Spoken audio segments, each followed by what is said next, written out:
Hi guys. तो इस video में हम एक सवाल करेंगे जिसका नाम है इज ए नंबर प्राइम। ठीक है। तो सवाल में मुझे क्या करना है, एक बार हम रीड कर लेते हैं। You have to check whether a given number is prime और नॉट। ठीक है, तो एक नंबर के बारे में मुझे चेक करना है। पर बेसिकली मेरे को इनपुट कैसे मिलता है वो यहाँ पे उसका डिस्क्रिप्शन लिखा गया है। तो इनपुट देखो मुझे कैसे मिलेगा। पहले एक यूजर नंबर इनपुट देगा टी। टी क्या रिप्रेजेंट करता है? Count of input number to be tested. भाई कितने नंबर्स का जवाब आपको देना है। फिर बार बार एक एक करके आपको टी नंबर्स इनपुट मिलेंगे और हर नंबर के बारे में आपको इंफॉर्मेशन प्रिंट करनी है, whether the number is prime और नॉट। ठीक है, तो लाओ एक बार इसको यहाँ पे भी समझते हैं। तो पहले मुझे टी की वैल्यू यूजर इनपुट करवाएगा, उसके बाद टी नंबर्स देगा, मतलब 5 नंबर दिए होंगे उसने, पहला, दूसरा, थर्ड, फोर्थ, फिफ्थ। हर नंबर के बारे में मेरे को क्या प्रिंट करना है? Whether that number is prime और नॉट। ठीक है। अगर 19 प्राइम था तो प्राइम प्रिंट होगा, 21 प्राइम नहीं था तो नॉट प्राइम प्रिंट कर। एंड बाकी सबके लिए भी यही काम। 33 प्राइम नहीं है, 37 प्राइम है, 121 प्राइम नहीं है। ठीक है। तो यार स्टार्टिंग में मेरा फोकस रहेगा सिर्फ और सिर्फ एक नंबर के लिए, कि आप एक नंबर के लिए क्या लॉजिक लिख पाते हो, whether that number is prime और नॉट। ठीक है। तो देखो एक फ्लो बनाता हूँ, एक फ्लो सेट करता हूँ जिसके अकॉर्डिंग हम इस क्वेश्चन को करेंगे। सबसे पहले मैं एक कोड लिखूंगा।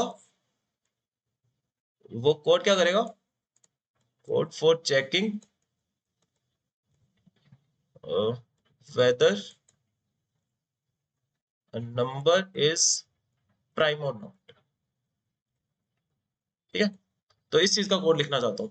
वो नंबर ये कोड क्या चेक करेगा? जो आपको गिवन नंबर है वो प्राइम है या नॉट प्राइम है। फिर मुझे पता है कि यूजर टी नंबर्स के बारे में ये इंफॉर्मेशन चाहता था, तो यही काम मेरे को बार बार करना पड़ेगा टी टाइम्स। राइट। तो मैं क्या करूंगा, इस पूरे काम को एक लूप में डाल दूंगा और लूप को बोलूंगा कि तुम टी टाइम्स एग्जीक्यूट हो जाओ। ठीक है। तो पहले मुझे कोड फिगर आउट करना चाहिए सिर्फ और सिर्फ एक नंबर के लिए। उसके बाद तो काम काफी आसान है। मैं इस पूरे काम को एक लूप में डाल दूंगा टी टाइम्स, और टी का इनपुट तो यूजर मुझे प्रोवाइड करेगा ही। ठीक है। तो अब हमारा क्वेश्चन रिड्यूस हो गया कि सिर्फ और सिर्फ आपको एक नंबर के बारे में सोचना है। तो आपको एक नंबर मिला n। अब कैसे बताओगे कि वो प्राइम है या प्राइम नहीं है? तो मुझे उसके नंबर ऑफ फैक्टर्स देखने पड़ेंगे। तो अगर n के नंबर ऑफ फैक्टर्स अगर दो हैं, दो कौन कौन से? One and n itself. अगर दो ही फैक्टर हैं तो मैं बोल सकता हूँ द नंबर इज प्राइम। अगर n के नंबर ऑफ फैक्टर्स की वैल्यू दो से ज्यादा है तो मैं बोल सकता हूँ the number is not prime. Right. सिर्फ और सिर्फ इतना काम करना है मुझे। तो उसके नंबर ऑफ फैक्टर्स निकाल लो। नंबर ऑफ फैक्टर्स अगर दो हैं तो नंबर प्राइम होगा, अगर ग्रेटर देन टू है तो नंबर प्राइम नहीं होगा। तो नंबर ऑफ फैक्टर्स कैसे निकालूं? तो नंबर ऑफ फैक्टर्स निकालने के लिए मुझे क्या चेक करना पड़ेगा? 1 से लेके n तक हर नंबर को चेक करना पड़ेगा, whether that number is a factor of n और नॉट। ठीक है। क्वेश्चन हमने थोड़ा और रिड्यूस किया। n के लिए मुझे क्या चेक करना पड़ेगा? आप एक लूप चलाओगे और लूप चलेगा 1 से लेके n तक। राइट। बेसिकली ये डिवाइजर की वैल्यू 1 से लेके n तक वेरी करेगी। फिर आपको देखना है अगर कोई नंबर n को पूरा पूरा डिवाइड कर रहा है तो वो n का फैक्टर होगा। राइट। तो भाई इस लाइन को मैं कोड के टर्म्स में कैसे लिखूं? तो देखिए मैंने एक लाइन लिखी, इफ, ध्यान से देखना, इफ n मॉडुलस डिवाइजर की वैल्यू अगर 0 आती है तो इसका क्या मतलब है? n मॉडुलस डिवाइजर का क्या मतलब है? n मॉडुलस डिवाइजर मेरे को रिमाइंडर देगा n डिवाइडेड बाय डिवाइजर का। राइट। मॉडुलो ऑपरेटर आपने यूज किया तो n मॉडुलो डिवाइजर मेरे को रिमाइंडर देने वाला है कि भाई अगर मैं n को डिवाइजर से डिवाइड करता हूं तो रिमाइंडर कितना मिलता। अगर रिमाइंडर मेरे को 0 मिल रहा है तो उसका सीधा सीधा मतलब है कि डिवाइजर ने n को पूरा पूरा डिवाइड कर दिया, मतलब डिवाइजर n का एक फैक्टर रहा होगा। राइट। तो अगर ऐसा है तो मैं बोल सकता हूं divisor is a factor of n, right.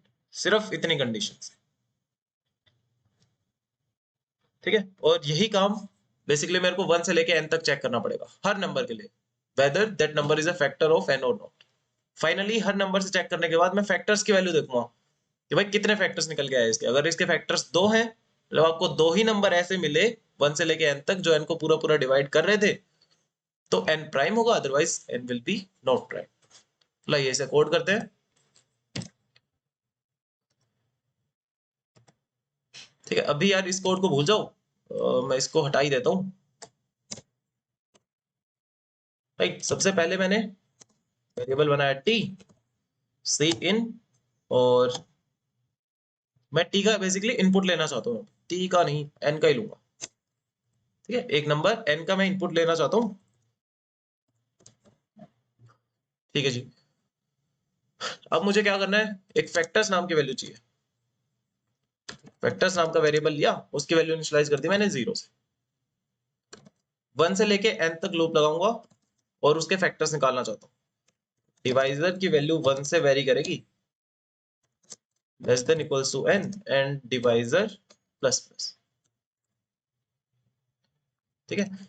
अगर n मोडुलो डिवाइजर की वैल्यू मुझे 0 मिली,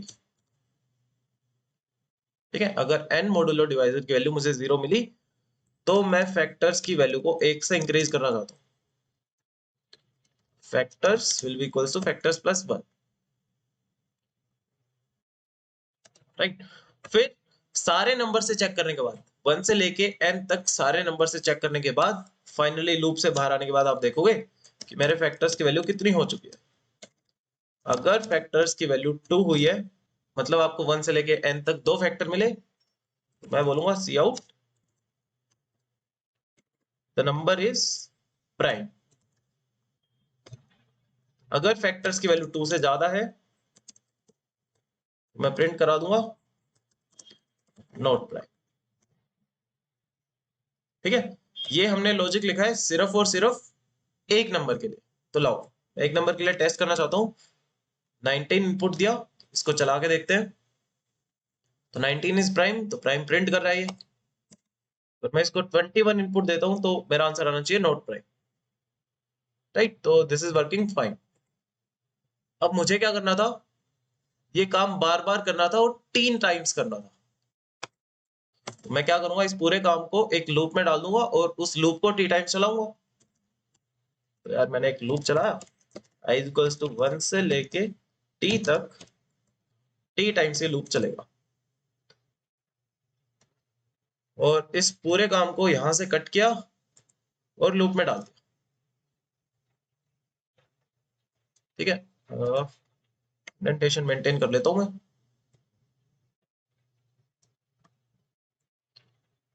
राइट। अब t का इनपुट मुझे यूजर से उठाना पड़ेगा, है ना। t की वैल्यू मुझे नहीं पता, तो वो तो यूजर देता है मेरे को इनपुट, सीन एंड t। अब अगर मैं 5 नंबर्स का इनपुट चाहता, जैसे मैंने 5 नंबर्स का मेरे को आउटपुट चाहिए, मैंने t की वैल्यू दी 5, पहला नंबर देता हूं मैं 12, देन 17, 19, 21 एंड 23, इन सबका जवाब चाहिए। लाइए इसको चला के देखें। हाँ जी, तो ये सारे एक ही लाइन में प्रिंट हो गए। तो आप बैक स्लैश एन या फिर एंड एल का यूज कर सकते हो यहाँ पे, अलग अलग लाइन में मेरे को आउटपुट चाहिए,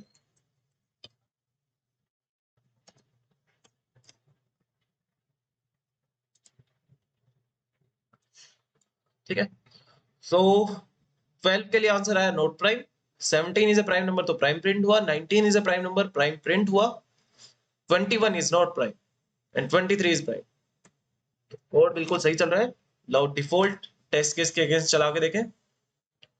लो अब इसे सबमिट करते हैं।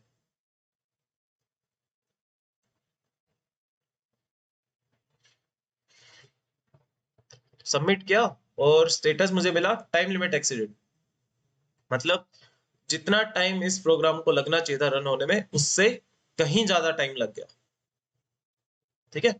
तो ऐसा क्यों हुआ, एक बार इसका रीजन फिगर आउट करते हैं। तो यार ये कंस्ट्रेंट मुझे पढ़ने पड़ेंगे कि ये कंस्ट्रेंट क्या गिवन है। तो यार t की वैल्यू 1 से लेके 10 की पावर 4 तक जा सकती है और n की वैल्यू 10 की पावर 9 तक जा सकती है।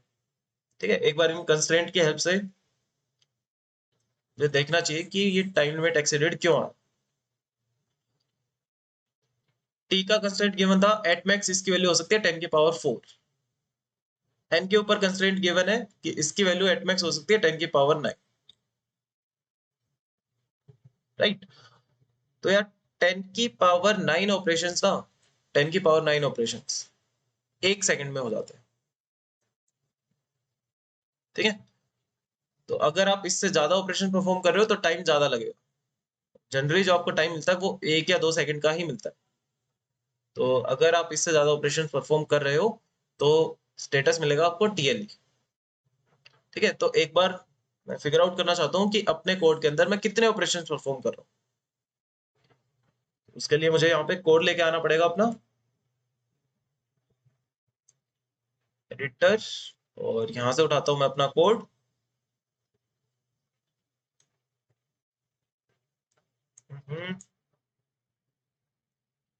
ठीक है, 1 मिनट बस।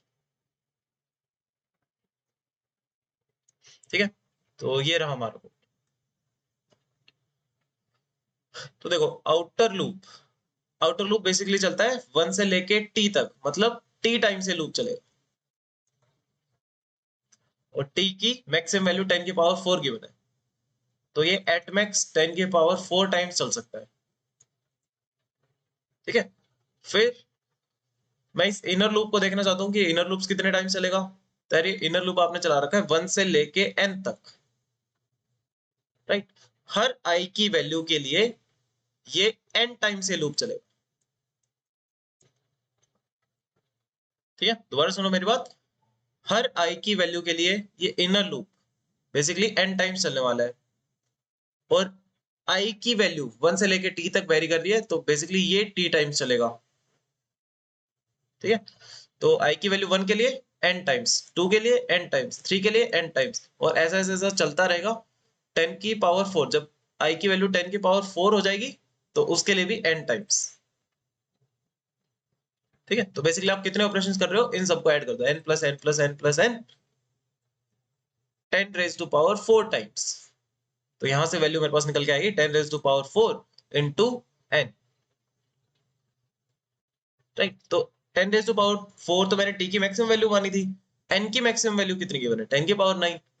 तो 10 की पावर 4 इंटू 10 की power 9 that is equals to 10 की पावर 13, जो कि काफी ज्यादा है 10 की पावर 9 से। तो इसीलिए मेरे को एरर मिलेगा या स्टेटस मिलेगा टाइम लिमिट एक्सीड। तो मुझे इसे ऑप्टिमाइज करना पड़ेगा। तो लाइए थोड़ी सी मैथ लगाते हैं और इसको ऑप्टिमाइज करने की कोशिश करते हैं।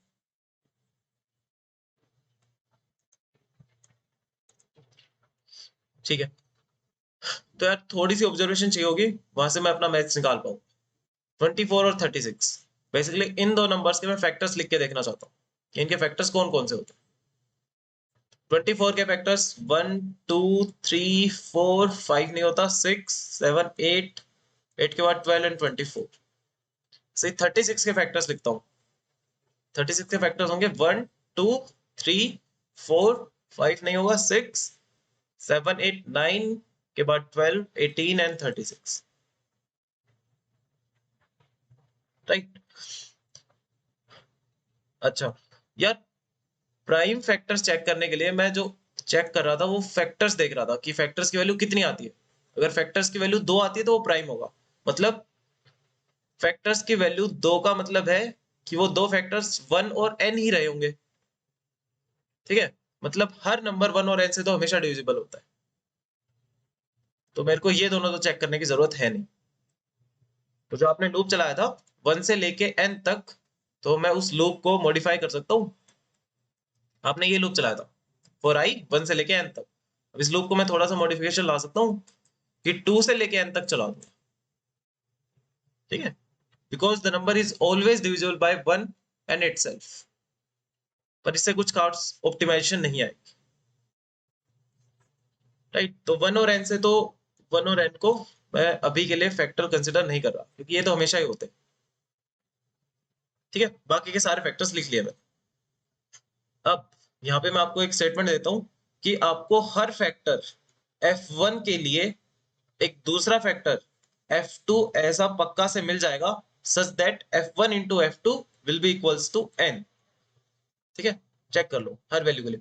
2 के लिए 12 मिल जाएगा, 2 into 12 24, 3 के लिए 8, 4 के लिए 6, 6 के लिए 4, 8 के लिए 3, 12 के लिए 2।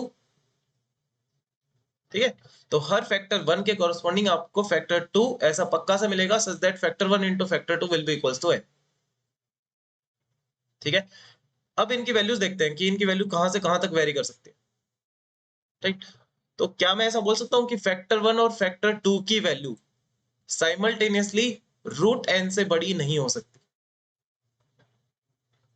ठीक है, अगर दोनों की वैल्यू साइमल्टेनियसली रूट n से बड़ी हो जाती है तो यहाँ पे फैक्टर 1 की वैल्यू रूट n से बड़ी, फैक्टर 2 की वैल्यू रूट n से बड़ी, इन दोनों का प्रोडक्ट करोगे तो आपको आंसर मिलेगा n से बड़ी वैल्यू।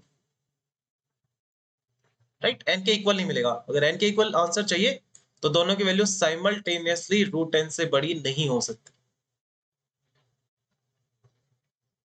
राइट, ठीक है, अभी इस फैक्ट को हम यूज करेंगे। ध्यान रखिएगा, हमने एक फैक्ट निकाला है कि F1 और F2 की वैल्यू साइमल्टेनियसली रूट n से बड़ी नहीं हो सकती। इस फैक्ट को रखते हैं साइड में। अच्छा, अब मैं क्या करता हूं, मैंने इनको डिवाइड कर दिया। बेसिकली जो फैक्टर्स थे उनको डिवाइड कर दिया। इनको मैं बोलना चाहता हूँ स्मॉल फैक्टर्स और इनको मैं बोलना चाहता हूँ लार्ज फैक्टर्स। को बोला मैंने स्मॉल फैक्टर्स और इनको बोला लार्ज फैक्टर। अच्छा यार, 6 के कॉरस्पॉन्डिंग जो उसका फैक्टर होगा वो 6 ही होता है। ठीक है, 6 के कॉरस्पॉन्डिंग उसका फैक्टर 6 ही होगा। फाइन, तो इसको मैंने दो हिस्सों में तोड़ दिया। अब अगर मैं सिर्फ इनसे डिविजिबिलिटी चेक कर लूं तो मेरा काम चल जाएगा। मतलब मेरे को सारे सारे नंबर से डिविजिबिलिटी चेक करने की जरूरत नहीं है। सिर्फ मैं अगर स्मॉल फैक्टर से डिविजिबिलिटी चेक कर लेता हूं तो भी मैं बता पाऊंगा whether the number is prime और नॉट। ठीक है, भाई दो फैक्टर गिवन थे, किसी भी एक फैक्टर से देख लो कि अगर नंबर डिवाइड हो रहा है तो दूसरे से तो पक्का ही होगा डिवाइड। तो अब मुझे ये F1 बेसिकली स्मॉल फैक्टर्स की रेंज निकालनी पड़े। स्मॉल फैक्टर्स की रेंज कहां से कहां तक लाई करती है। तो एक फैक्ट मुझे पता है कि दोनों की वैल्यू साइमल्टेनियसली रूट n से बड़ी नहीं हो सकती, और इसको मैं मान रहा हूं स्मॉल वैल्यू, स्मॉल फैक्टर। तो स्मॉल फैक्टर की वैल्यू कभी भी रूट n से बड़ी नहीं हो सकती, एट मैक्स रूट n हो सकती। ठीक है, और स्मॉल फैक्टर की सबसे छोटी वैल्यू क्या होगी, 1 को तो कंसीडर कर नहीं रहे, तो सबसे छोटी वैल्यू होगी 2। स्मॉल फैक्टर की रेंज निकल के आई मेरे पास 2 से लेके रूट n। राइट, मतलब जो आपको डिविजिबिलिटी चेक करने की जरूरत है वो 1 से लेके n तक डिविजिबिलिटी चेक करने की जरूरत नहीं है। सिर्फ और सिर्फ आप 2 से लेके रूट n तक चेक करो। ठीक है, तो अब मैं अपनी कंडीशन जो मैंने लूप लिखा था उसको मॉडिफाई करूंगा। जो डिवाइजर का लूप मैंने 1 से लेके n तक चला रखा था उसको मैं 2 से लेके रूट n तक चलाऊंगा। तो मैं कुछ ऐसी कंडीशन लिखना चाहता था, for int divisor is equals to 2, divisor should be less than equals to root n and divisor plus plus। 2 से लेके रूट n तक लूप चल जाओ। पर ये स्क्वायर रूट वाला सिंबल तो मैं यूज ही नहीं कर पाऊंगा। इस कंडीशन को कैसे लिखूं, ये कंडीशन लिखनी थी divisor is less than equals to root n। तो थोड़ा सा मैथ्स लगा लेते हैं, दोनों साइड स्क्वायर कर दो।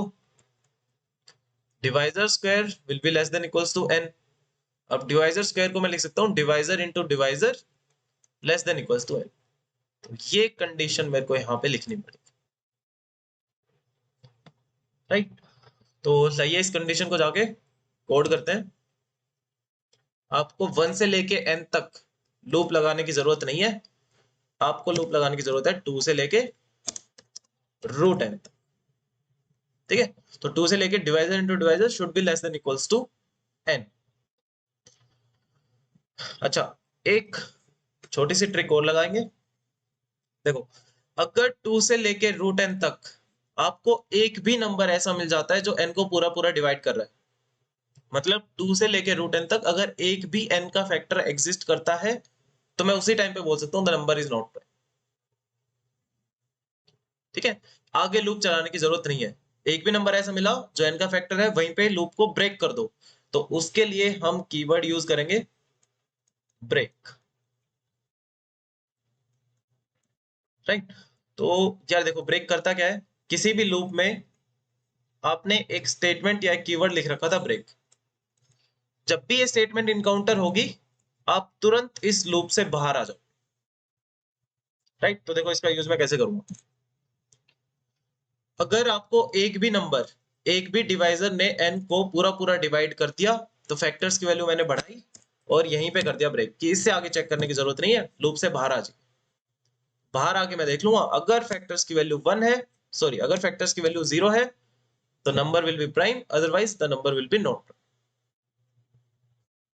ठीक है जी, अब ये कोड हो गया पूरा। लाओ अब मैं इसको सबमिट करने की कोशिश करता हूँ। ठीक है, तो अब ये सबमिट हो गया। उम्मीद करता हूँ आपको ये समझ में आया होगा सवाल। मिलते हैं अगले क्वेश्चन में। Thank you very much.